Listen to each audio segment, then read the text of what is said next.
Hi all, welcome to Rajibala's kitchen. இன்றைக்கி நம்ம இருமலுக்கு ஒரு சிம்பிளான ஹோம் ரெமெடி தான் பார்க்க போகிறோம். ஸோ இப்போ வந்து மழை காலமாக இருக்கிறதுனால நிறைய பேருக்கு சளி இருமல் எல்லாம் இருக்குது. ஸோ இந்த மாதிரி சிம்பிளாக நம்ம வீட்டிலே செஞ்சுக்கலாம். இது சின்ன குழந்தைங்கள்லேருந்து பெரியவங்க யார் வேணாலும் சாப்பிட்லாம். நல்ல ரிசல்ட் கொடுக்கும். எல்லா கைண்ட் ஆஃப் இருமலுக்குமே இது நல்லா கேட்கும்.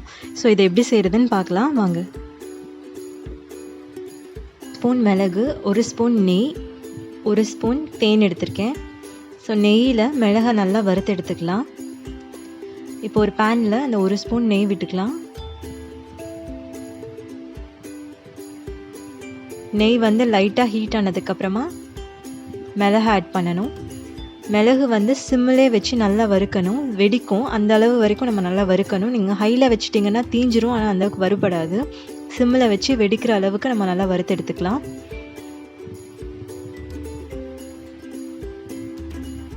இப்போ வந்து நல்லா வெடிக்குது இல்லையா, இந்த ஸ்டேஜில் நம்ம ஆஃப் பண்ணிவிட்டு இறக்கிடலாம். இப்போது இதை வந்து நம்ம நல்லா இடித்து பவுட்ரு பண்ணிக்கலாம். நல்லா பவுட்ராக இடிச்சிருங்க. வறுபட்டதுனால ஈஸியாகவே பவுட்ரு ஆகிடும்.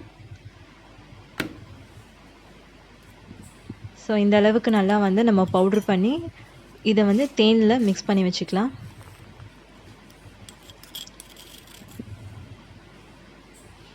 இது வந்து எப்படி சாப்பிடணும் அப்படின்னா, இங்கே இருமல் இருக்கிற போது ஒரு 1/2 ஸ்பூன் இல்லைன்னா ஒரு ஸ்பூன் அளவுக்கு நீங்கள் சாப்பிட்டுட்டு ஒரு பாக்ஸில், சின்ன பாக்ஸில் இந்த மாதிரி செஞ்சு வச்சுக்கோங்க.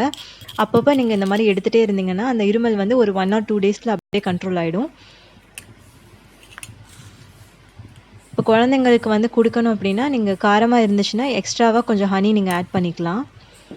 ஸோ இது வந்து உங்களுக்கு பிடிச்சிருந்துச்சுன்னா இந்த வீடியோவை லைக் பண்ணுங்கள், ஷேர் பண்ணுங்கள், அண்ட் மறக்காமல் ராஜிபாலாஸ் கிச்சனை சப்ஸ்கிரைப் பண்ணுங்கள். தேங்க்யூ.